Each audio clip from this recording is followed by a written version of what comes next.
are live. This is episode number 17 of Savages in the Bronx, live from Studio 54, New Jersey, and REM Studio in Staten Island, New York, airing exclusively on Twitch and powered by StreamYard. And welcome back to the show on this Monday, July the 19th, 2021. I am your host, Rich Rivera, and as always, being joined by Mr. Tom Wospil. Tom, how you doing, buddy? We're good. It's been a long day, but excited to be here. Get ready to talk actually some positive Yankees a little bit. Feels Yankees. Weird. I know, and it's like I kind of wish tonight was an episode where we would do our 9 up, 9 down, because we probably would have had more positive things to say than negative things to say on this team, and then probably covered them in more positive. Like, that's not our way. So why not wait another couple of weeks and then we can shit on this team again just in time for our rankings? Yeah. Because you know what makes the show better when the Yankees are doing great is when they suck. When they're awful, it means they were gonna have a good show on that Monday. I'll be honest, I don't even know how we do a 9 up, 9 down right now because like half the team isn't there. It would just be like, the outfield's good. Ryan Lamar, Trey Ambergy, I don't know. Yeah. Throw him in Chris Gittins, I don't even know. It'd be tough right now to do 9 up, 9 down. So well, I think we're scheduled to do the next 9 up, 9 down again in 2 weeks. So August 2nd. So first Monday in August, and we'll see how this team is looking. But the last couple of weeks, not so bad. Granted, you had the All-Star break in there, so you had some time away. But that's always could be a good thing for your ball club that's struggling. But the Yankees. They played well beforehand. They took the series against the Astros, except for that heartbreaker of a loss we talked about last week on our Monday show. They took 2 out of 3 against Boston, and we like that. We like that a lot. Yeah, took 2 out of 3 against Seattle before Houston also, so they've won 2 out of 3 the last 3 series. Got a 2-game set coming up against Philly before we go right back with the Red Sox. 4 games. Hopefully all 4 get played this time. Mm-hmm. And I think we'll know kind of where we stand after that. If they look good, win 3 or 4. All right, yeah, maybe this team does have a little bit of something, and if they don't, I think it might be realistically should be sell season, but we'll see if the Yankees can do that. And we'll get into that in a few more minutes, as our big segment tonight's going to be covering the MLB Trade Deadline as it concerns the Yankees, of course, because it's our Yankee show, Savages in the Bronx. The Yankees currently sit at 4th place, 48-44, just a game behind the Blue Jays in the division, and the Red Sox still atop of that division, 56-38. I guess this recent series loss brought Tampa Bay that much closer. Game and a half. That's a half game out for the Rays. So it's a tight American League East division that's going to be this way for the season. I just don't see anybody having a pull away sort of second half in this division. It's going to be this kind of division for the rest of the season. This is how I'm looking at it. I don't know if you feel the same way. I think a lot of it is going to be dictated by the Red Sox. I think last night when watching the Sunday night game, they said they have something like almost like 40% of their games the rest of the season against the Yankees and the Rays. So, if they come back to earth, then it opens it back up. If they handle their business against those 2 teams, that basically eliminates both of them. And then it's just Toronto, who have been very inconsistent this year. So it's really going to be in the Red Sox hands to see if they can close it out. Yep, absolutely. We're going to start our show off, as always, with The Bronx is Burning, all our news pieces on the Yankees and the Yankees alone. We started off with a note that I actually mentioned on my previous show leading off. The Yankees placing 6 of its players on the COVID-19 IL. Nes Cortez, Kyle Higashioka, Aaron Judge, Jonathan Loaizaga, Wandy Peralta, and Gio Urshela. It's apparent that COVID is still a thing. Obviously, it hasn't not been a thing. It just sucks that, of course, it happens again close to home with some of our favorite Yankees. I was talking on the previous show. I think baseball has done an exceptional job with handling COVID, even since the drop of the 2020 season, when it was crazy times and we were living in an unvaccinated world, but baseball was still happening, and luckily there weren't as many serious issues stemming from Corona. I know there was one case with Eduardo Rodriguez last year who had like some issues around his heart area, and now he's back on the big league level. So kind of get your takeaways on baseball's handling of COVID, and also this recent news piece with these 6 Yankees going down in the IL. Yeah, so I mean, Loaizaga is off it now, which is good. He had the quarantine in Houston, but I think he had tweeted earlier just a picture of the Statue of Liberty and like an airplane. So he's off it. He's coming back. I'm assuming he'll be available in Philly. No, in New York. They're playing the Phillies in New York, so he'll be back. He should be back tomorrow. Good. They said that all of the pitchers were vaccinated. So the positive case, everyone else is like a contact case, came from a position player, which leaves Gio, Higgy, and Judge. It's there's probably no point of trying to speculate who it is. If it is Judge, they're never gonna ever let that come out. So who knows? I think they have done a good job to your point with handling it, and just hopefully these guys, whoever it was that wasn't vaccinated, maybe it's a bit of a wake up call for them. Like, listen, just got to get it done, get it done, get out there, get the vaccine, so we don't have to worry about a lot of this, and it's for their health as well. Yeah, and again, I never want to turn any of these shows into politics, because that's not what the shows. That's the shows that we built for the 17 episodes we've done this show and leading off.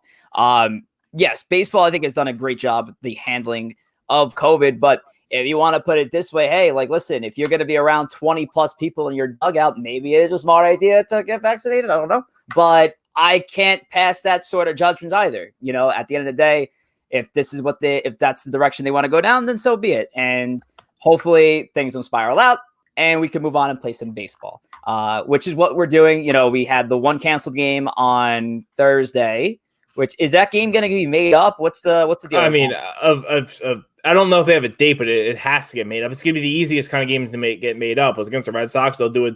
I'm surprised they didn't do a doubleheader over the weekend, if I'm being honest. But they'll make it up. They'll find the next time the Red Sox come into town, they'll find a day. They'll do the 2 7-inning doubleheaders, and they'll knock it out that way.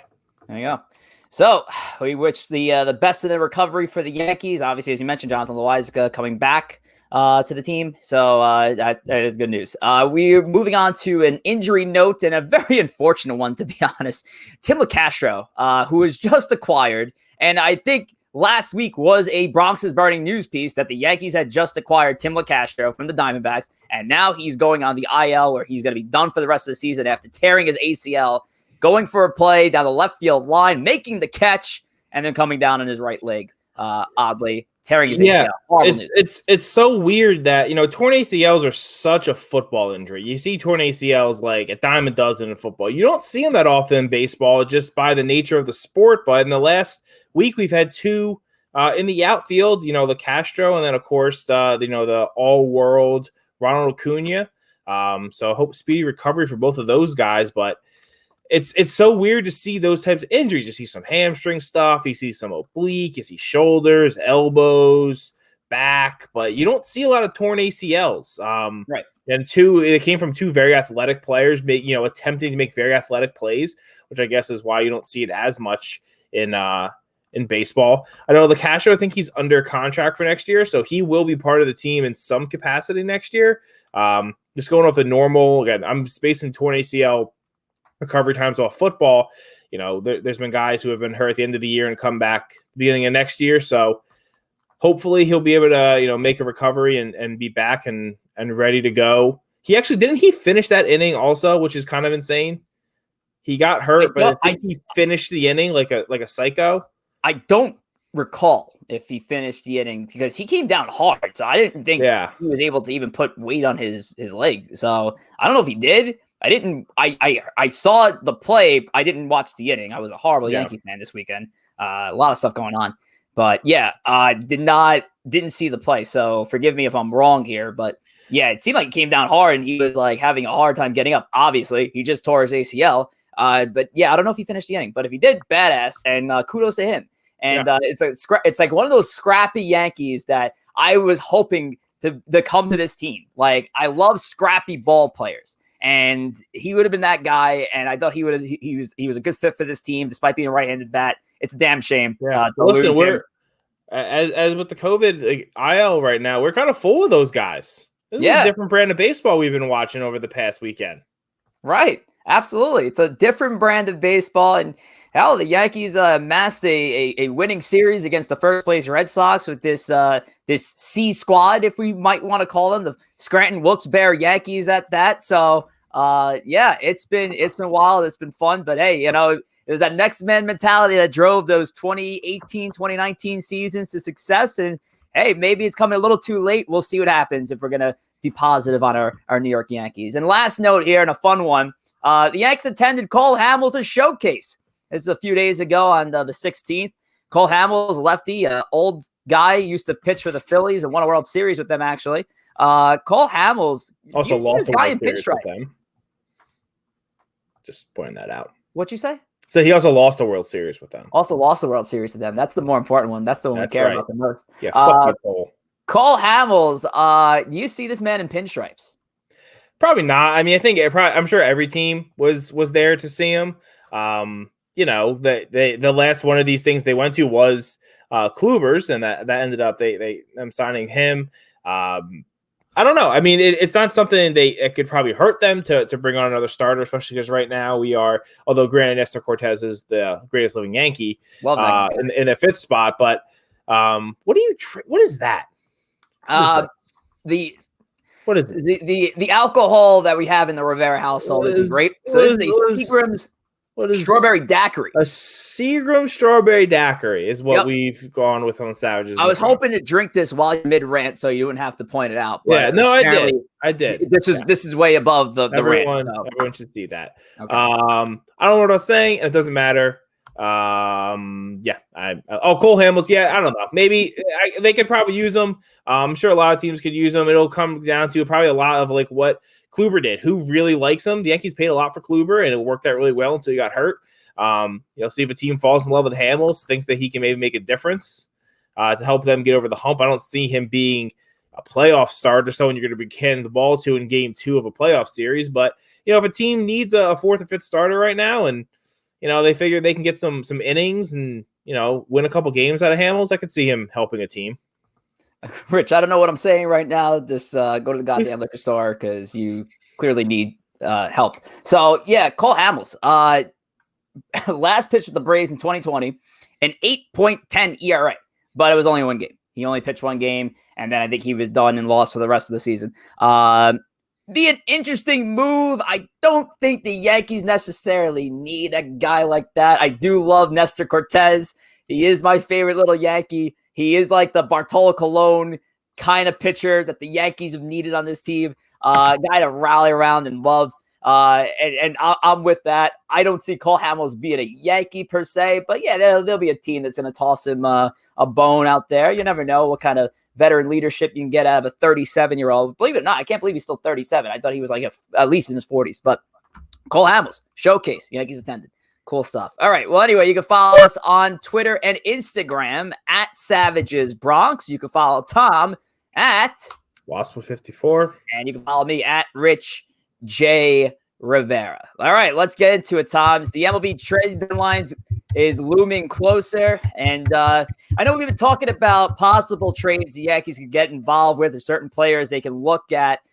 We haven't really talked about them as possible sellers, which is a hard thing to talk about. It's a fine, thin line to talk about when it comes to the Yankees. The Yankees don't sell. What are we talking about here? These are the New York Yankees. They got the highest payroll in sports. What are we doing? That's not true, but who has the highest payroll in sports? The Dodgers have a much higher payroll than the Yankees. Dodgers have the higher payroll? Oh, yeah. There's a couple teams that have higher payroll than the Yankees. Yeah. They flip-flop a lot, and I can't keep track. But, all right, so the Dodgers have a higher payroll. But regardless, one of the highest payrolls in sports. That's the Dodgers. Okay. We'll play that safe. And, yeah, this team can't sell. What are we talking about? But we're a podcast, and we like fiction or the possibility of something happening. So we're going to have some fun here. Tom and I are going to come up with 2 trades each. One is if the Yankees were buying, and one is if the Yankees were selling. realistic deals, nothing fucking ridiculous. We're not trading for Mike Trout and sending Miguel Andujar to the Angels. We're talking about realistic trades here. And we'll start it here with Tom. Now, I know, Tom, you and I talked before the show. This is not easy because obviously there's a lot of, we're talking almost every player in the game, that's a possibility to trade and to trade for and to acquire and prospects that are involved. So there's a lot here that we that went into these two trades that we both came up with. So Tom, we'll start with you and we'll go with the team as a buyer, which is the more realistic. This is the Yankee way, that's just how it is. So Tom, what is your buy trade looking like? So my buy trade is a hot name out there, trading with the Marlins for Starling Marte, moving Luis Gil and Estevan Florial to Miami. Starling Marte is going to get traded. There were some talks that he was going to sign a contract extension. He ended up turning that down. So he will be on the move. It's just going to depend who wants him. And he's definitely a hot name out there that people want. And that's really going to, in old economics, supply and demand, that's really going to, determine his value. So I have, Florial, who has a little bit of major league experience, another outfielder. If the Marlins feel good about him, they can look at it as like hey, this will be a replacement for Marte and Gil as well, who is one of our better pitching prospects. If another piece had to get added to that, if they want it I doubt they'd want a major league, ready piece, but that could be something, or maybe more of another low level prospect moving as well. I don't know if the Yankees have to eat any money in this, just because they're just trying to stay under the luxury tax, so there might be some money shenanigans going on, but I don't think so. I would have to look. And it's a realistic deal because the Yankees have been connected to Starling Marte since the beginning of the season as a possibility to target middle of the season. The issue that I've mentioned on this show is I hate the fact that he's a right-handed bat and a team that desperately needs a lefty. But Starling Marte could be a game-changing sort of player for this team. I love the inclusion of the two former Somerset Patriots there, Luis Gil and Estevan Florial. I get my Somerset Patriots nod. Of course you do. Of course I have to. To your note, you mentioned, and I agree. I think this trade to happen, I think needs another prospect going to the Miami Marlins there. Somebody on the low end side, obviously, because I feel like you are giving your biggest piece there is Luis Gil going there. Florial is their number 10 prospect. And somebody who I think has just gotten the shit end of the stick when it comes down to being called up and you see a very small sample size and it looks good, but the team doesn't have, I don't think the team has faith or has a spot for him to showcase what he can do. Yeah, it is a little worrisome that they could have brought him back up now, but instead they brought up, Ryan Lamar. They brought up Greg Allen, so and Berge. So it's a little concerning. He was always he's been one of our top prospects for years, and nothing really ever happened with him. So we'll see. I'm very interested, even outside the Yankees, to see what Starling Marte goes for, because he will be traded. It's just going to depend on what team is going to go for him. And I know how much, and then what that price comes up. He might be one of those guys that doesn't get traded until the deadline. I think the deadline I think it's actually the 30th. It's not the 31st, if I remember. I could be wrong on that. But because he's going to be, as a hot prospect, he's a hot name, and they're going to want to drive that price up. We'll probably see. We saw Jock get moved already. I think there'll be some more of those, more average mid-tier kind of players move in the next week, and then we'll wait until the first big one goes, and Marte is one of the bigger ones out there. I didn't have any success pulling up the time for the. Oh no, I got it. 4 p.m. July 30th. 30th. So yeah, 4 p.m. July 30th. There we go. 4 p.m. Eastern time. That is for you West Coast listeners that don't exist. My trade, as if this team was buying. A little nuts, a little video game like, but hey, again, we're having fun here. So here we go. Let's have some fun. Into Francesa. Yankees making a deal with the Minnesota Twins, a team that was at one point projected to be towards the top of the American League Central, acquiring two of the big assets here and guys that, at least one of which has been tossed around in trade talks. Jose Berrios, which the Yankees do have some interest in, according to sites like MLB Trade Rumors. Berrios would go in this deal. And Max Kepler, again, I like the idea of the Yankees trying to get a left-handed hitter for that outfield. And Kepler could be that guy. And a guy for a bit, the Twins had considered maybe he was going to be a cornerstone sort of player. He hasn't amassed those kind of numbers yet. But hell, the Yankees can send a similar guy in that sort of deal, Clint Frazier. And yes, Kepler is above all better player than Clint Frazier here. But we're also sending the number 8th ranked prospect and the number 2 ranked prospect in Yoendris Gomez and Clark Schmidt along to the Twins. And that kind of deal might also have to include another prospect for that to happen because it is a blockbuster and a half. Tom, what are your thoughts on that possible trade? And is it likely to happen? I think for a few reasons, that one's a little less likely to happen.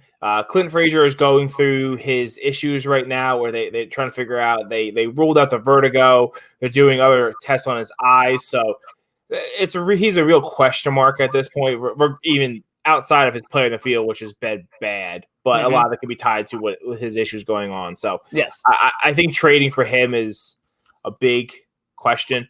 Berrios would be great. I've always liked Berrios. I think the Twins really like him, and yes. I don't know. I think you're going to need to overpay for Berrios, and I don't think that is a package that overpays for them. In fact, I don't know if the Yankees really could put together a package that does overpay for him because there's one unintentional asset, the Martian, and in any of these trades, that's the number one thing I care about is that we hold on to Mr. Dominguez. Yes, Mr. Dominguez must stay. Now, here's the thing, and now we're having fun. Do I think this team should be in the position to buy? Absolutely not. This team is not in the position to buy. Will they buy? Absolutely, because of the Yankees. This team should not be buying. Mentioned this multiple times in the show. I'll mention it again. You buy at the deadline when your team is doing great, and these are the moves that are going to put you over the top and make you a World Series contender. Currently, this team, a couple weeks ago, I said this is a bad team. Right now, this team is a meh team. And a meh team getting these players doesn't put them over the top. So I don't think this team should buy. And I don't know if this team should really sell at the end of the day, but if you're going to go with the sell route, the sell route gets a bit interesting. And it's a route that the Yankees haven't taken since 2016 when they overhauled their farm system. And now you see a lot of the results of that trade deadline today, impacts in 2021. So, Tom, who are you selling? So I think the Yankees should sell. I like you said, I don't think they are very good. I don't think adding Starling Marte or Berrios or Kepler, or if they, I know Ketel Marte is hurt out there, and I know he's a name been thrown around, and Joey Gallo, which I, by the way, loved how last night on the game, Vasgersian brought it up, and A-Rod was like, no, we don't. No, the Yankees do not need Joey Gallo. They don't need another guy to strike out 10,000 times, which I thought was great because A-Rod usually gives the most political answers of all time, and the fact that he kind of just he was direct, yeah, he kind of then backed off about how great of a player Gallo is, which he is, but it was kind of a nice, refreshing moment to hear A-Rod actually give an opinion. But yeah, I do think they should sell. And I think the most important thing about selling, especially what you can learn from 2006, is you need to sell to a team who is desperate to win a World Series. Selling to the Dodgers, do the Dodgers want to win the World Series? Absolutely. Are they desperate? Will they overpay? No, because they don't need to. In 2016, we sold to the Cubs, who hadn't won since 1908, and the Indians, who hasn't won since the 50s. Those teams were hungry and would trade anything, including their very top prospects, for bullpen arms. Yes. Which is why I got to my trade here, which is with the San Diego Padres, a team who hasn't made the World Series since 1998, and they got slaughtered by the Yankees, and hasn't won one since I don't know when, or if they have won. Have the Padres won a World Series? I feel like they haven't. San Diego? No, Padres never won a World Series. I don't think so. So again, a team and all the hype around them. They're in the ultra competitive NL West right now. I'm sending two of our two best bullpen arms there, in Chad Green and Jonathan Loaisiga, for their 4th and 5th rated prospects, Robert Hassel and to Cupida. I believe I looked it up. I'm saying that right. Marcano. an outfielder and an infielder. They are both lefties, which is something we've been clamoring for on the Yankees for quite a long time here.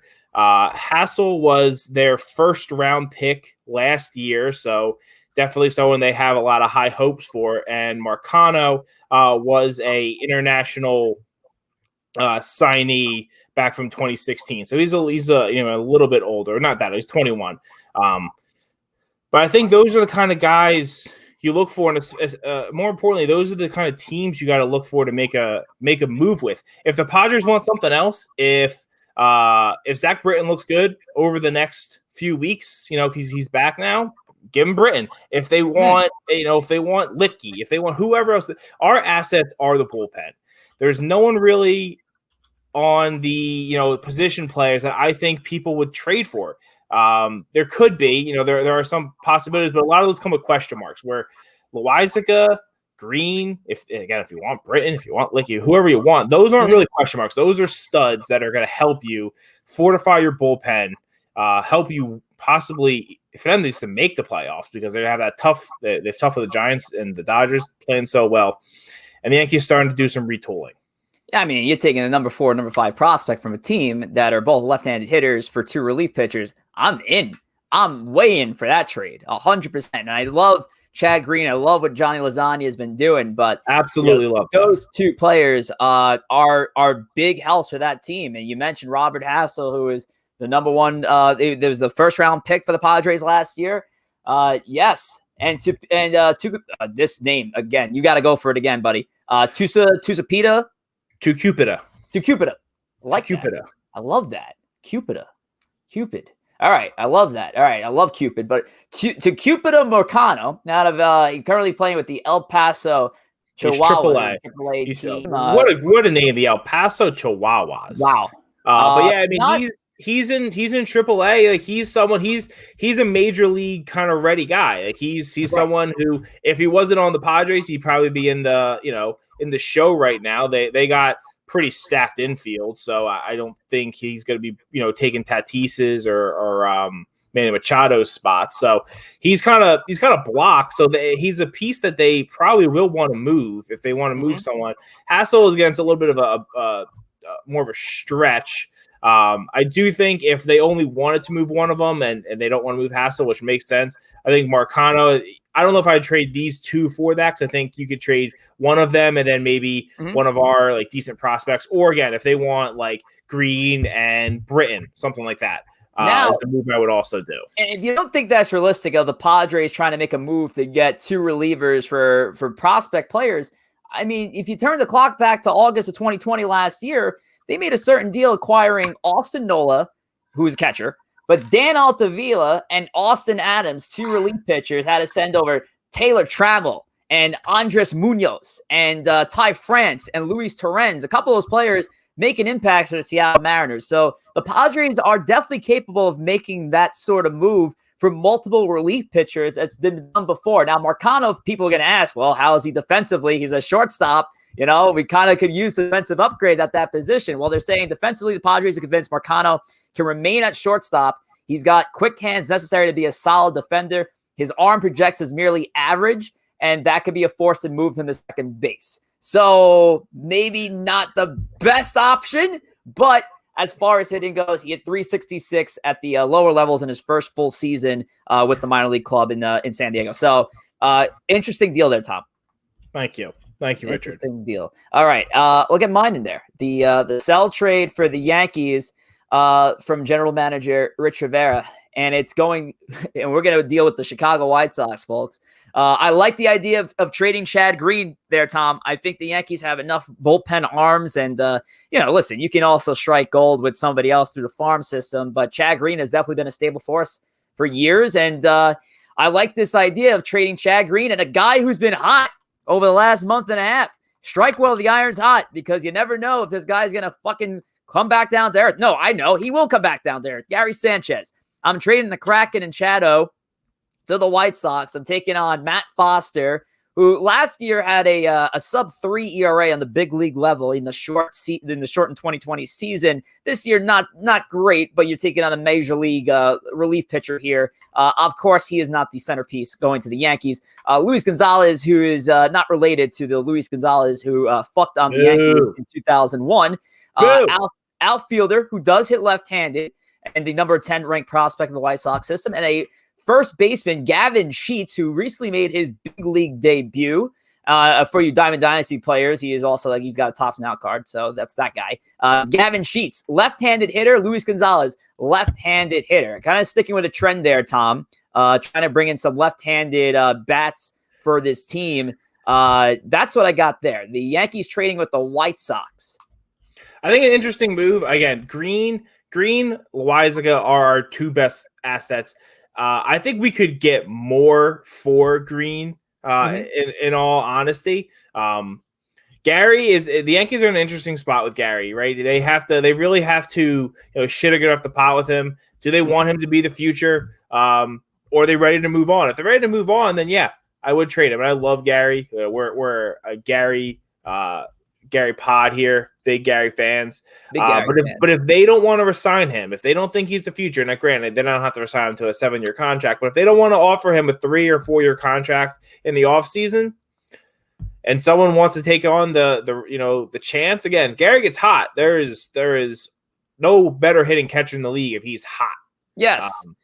And how I came up with that deal, Tom, keeping the American League, obviously I like the idea of Gary having that flexibility of being a designated hitter somewhere. And I think you got 14 teams in the American League that could possibly plug at a designated hitter. The White Sox, a team that's been rattled by injury this year. They lost Luis Robert for a bit. They had lost Eloy Jimenez for most of the season. I don't know if he's coming back soon. Or I don't know with his rehab. Whatever. They said he's supposed to come back at some point. But a team that could use a significant thumper in that lineup. They were riding the Yerman Mercedes train for a bit. He kind of cooled down. He's back. I think he's down in their minor leagues now. I think he's in AAA. They lost Yasmani Grandal recently, 4 to 6 weeks. And this again, a move for Gary could make sense for that club behind the dish, and then when Yasmani comes back, possibly just have him as a designated hitter. I think that's a good thump for that team that can certainly use it and put him over the top. Like you mentioned with the Padres, the White Sox could be that American League favorite. So I think those are I think those are win now teams. The funny thing is that with a lot of these trades is who are the teams to win now? Again, we're talking about who's desperate, who's not. So teams that aren't desperate, the Dodgers, because they've won, they're the Dodgers. So the Giants, I was trying to find a deal with the Giants. We just traded Talkman there, so we've been in some conversations with them. I couldn't really find anyone in the system I liked. But the other teams that are in win now that would want to make moves, we're not going to trade with. We're not going to trade with the Astros. We're not going to trade with the Mets. We're not going to trade with the Red Sox. We're not going to trade in the division. We're not going to trade to the Blue Jays. We're not going to trade to the Rays. So it really does kind of limit of who's contending out there. And I think we chose the two teams who the Yankees could realistically make a move with, who would want to make a move. The White Sox did win the World Series back in 05. So, it's been a while for them. Before that had been forever. So I think they're ready to make moves, and same thing as the Padres. So yeah, I like it. Corey Fabs, who was my great co-host on Leading Off just a few minutes ago, subbing in for Espo. Corey offers this trade. Crosstown deal. Mets trade Michael Conforto to the Yankees for Clint Frazier and Luis Hill. I just no one's gonna take Frazier right now. He's we don't know what's going on with him, and I don't think no one's gonna take on that risk at this point. So, and I don't see that helping the Mets. The Mets are again a win now team. I don't see how probably downgrading your outfielder and getting a prospect is a move that they want to make right now. But, that's just the way I see it. And for the Yankees, it'd be a 2-month rental. So I just don't see them making that sort of move and moving.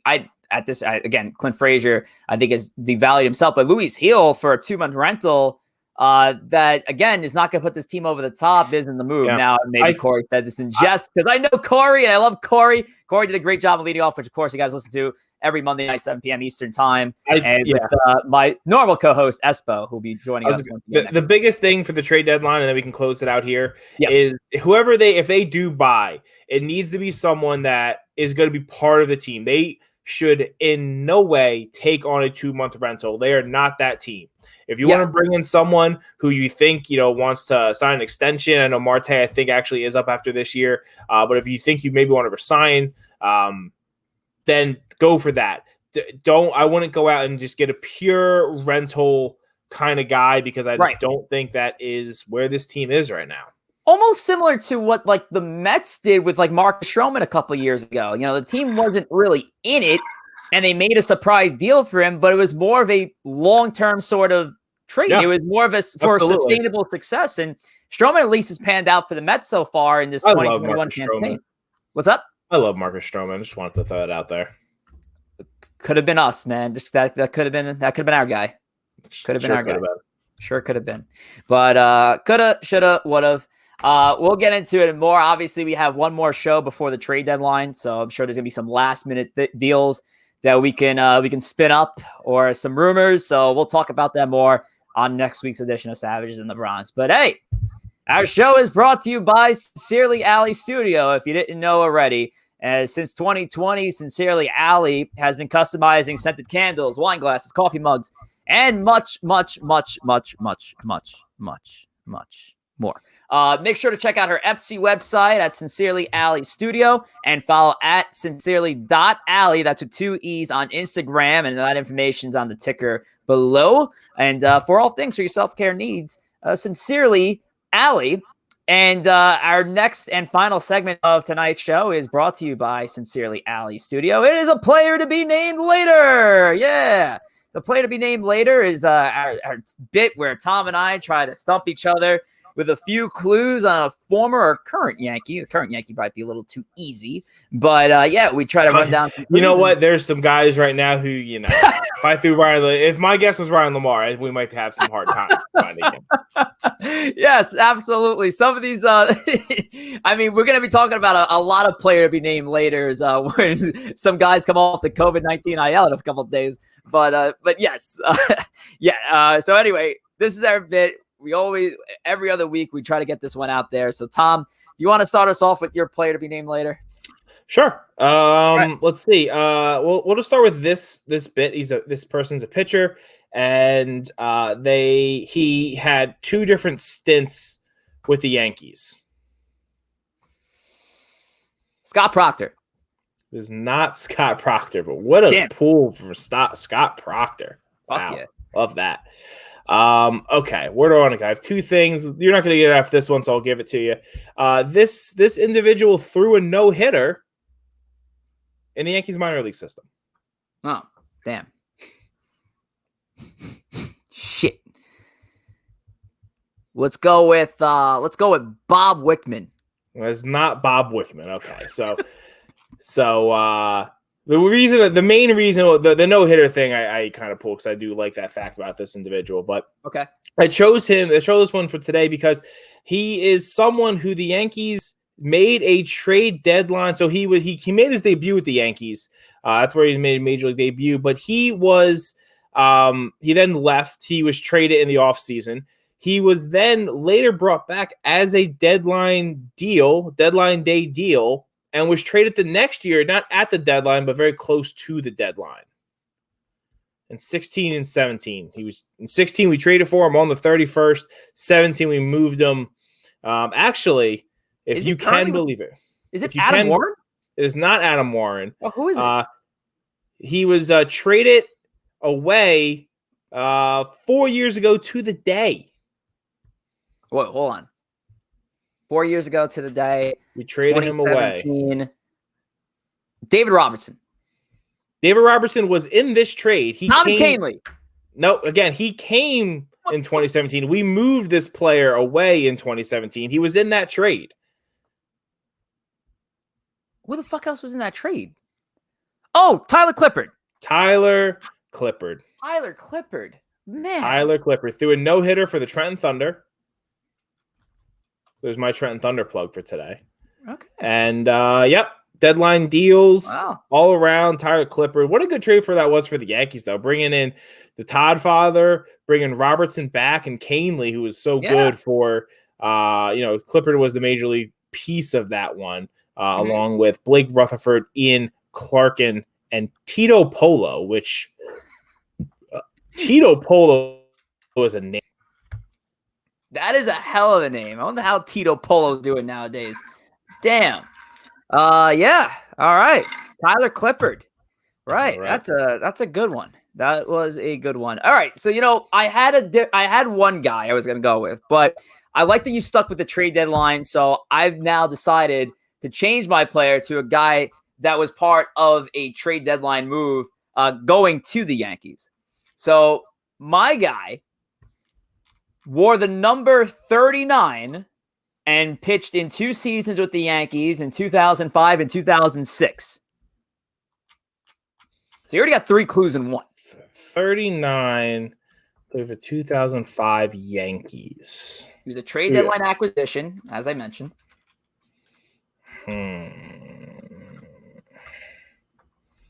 So we say Kevin Brown didn't wear that number. But that's around that time.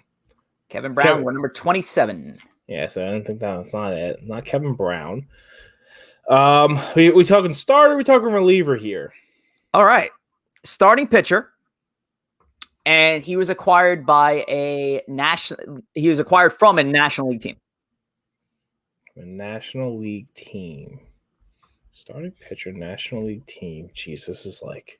I'll get it down. I'll narrow it down to 5 teams. He was from the NL West. From the NL West. Oh, no. Give me one more, or not. I don't know. Whatever. He's an all-star. 2003 made the all-star team. 2003 all-star with the Colorado Rockies. Okay. Oh, Sean Chacon. Sean Chacon is correct. I remember being real like into that trade. I remember really liking that. Was one of those younger moves that the Yankees made, and I think he had a good couple first starts with them. I think then he kind of fell off, but believe it or not, he had a good run with the Yankees in 2005. He had a sub-3 ERA, 2.85, 12 games pitched, and that's 79 innings. He struck out 40. Traded for Ramon Ramirez and Eduardo Sierra, who had no shot at making the big leagues. Trade deadline move, and according to of course, I'm on Wikipedia for this one. Many New York fans and members of the tough New York media criticized the trade, calling it a bandage and not a solution, much like how the Yankees saw starts from Tim Redding, Darryl May, and Sean Henn in 2005. What a fucking squad right there. Whoa. Squad up. But Sean Chacon, yeah, that is my guy. Sean Chacon, Tyler Clippard, might have been teammates at a point. I don't know. Maybe with a different team. Well, anyway, that's it. Player to be named, and that's gonna wrap it up for tonight's show. Hit the almost the 8:45 mark here on the East Coast, but yeah, trade deadline is less than 2 weeks away. So of course we're gonna cover more trade deadline talk next week on the show. Monday, July 26th edition. I'm sure we're gonna have a guest for that show as well that we don't know of right now, but we should have a guest for that show. We'll figure it out as always. But I want to thank you guys as always for being great and being great followers of our show and tweeting out your support. We love you guys. We thank you guys. Tom, anybody you want to thank or not? Let's see. Garrett. We thank Garrett Cole. He's had some good spider tackless starts. Yes, he has. Thank Ryan Lamar. Greg Allen, just the speed. Love that. Just thank the new Yankees outfield.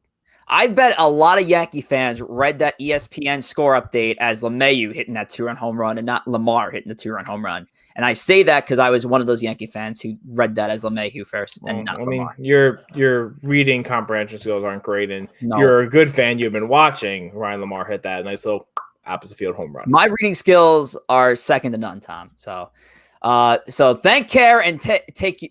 Thank you and take care. It's on the screen. Your reading skills are second to none. Thank care. Good night, everyone. Thank you and take care. Good night, everybody.